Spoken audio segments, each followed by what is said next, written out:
What's taking place, guys? Today we have a move called the reverse big spin. Here is what it looks like, and here is a slow-mo.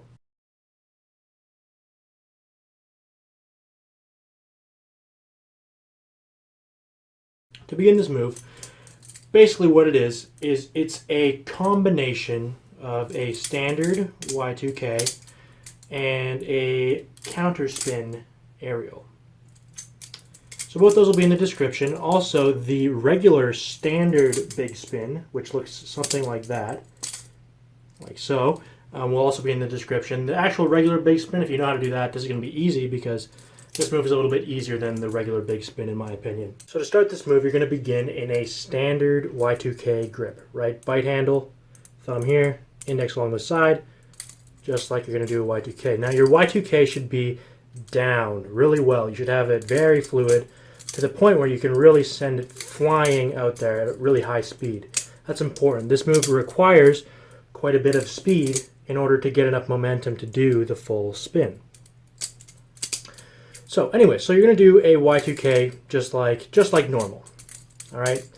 But the way this move works is you do the Y2K, and instead of catching, basically you go past the catch, and right when the knife gets to right about being upside down, so an extra about half rotation, you're going to remove your thumb and you're going to catch it in the reverse grip. And so basically the way this winds up, as you've seen, is the Y2K just turns right into a reverse grip catch. Okay, so now to actually get into some tips for this trick. So of course, right, it's just a Y2K, you just throw it out, and the classic way to learn this, right, is just to go for a Y2K, fling it out as hard as you can, catch, hope for the best.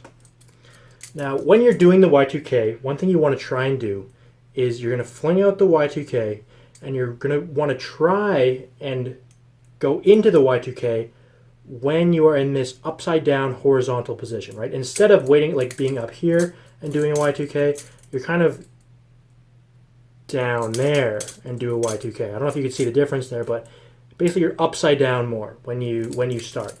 And what that is going to do is when you throw out the handle, you have less of a rotation to do before you get to the point where you have to remove your thumb.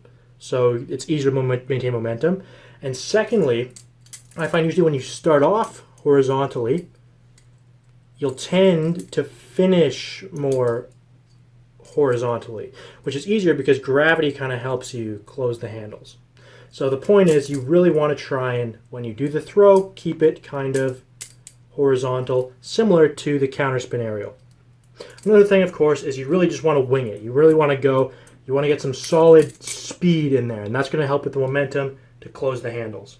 So those are basically the two tips. Basically, keep it horizontal and wing it hard, and it'll do about a rotation.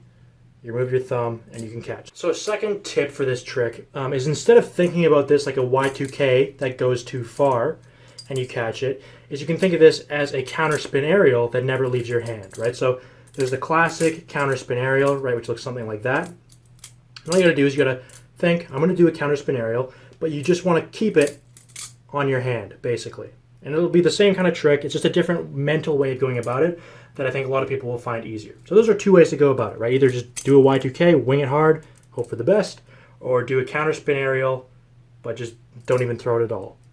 So this is kind of like a weird in-between move, but it's a really fun one, and it's a nice way to switch up your Y2Ks. But if you're always doing Y2Ks like this, maybe one of these days, right, you can just do a Y2K and catch it right in a reverse grip to end a combo or something.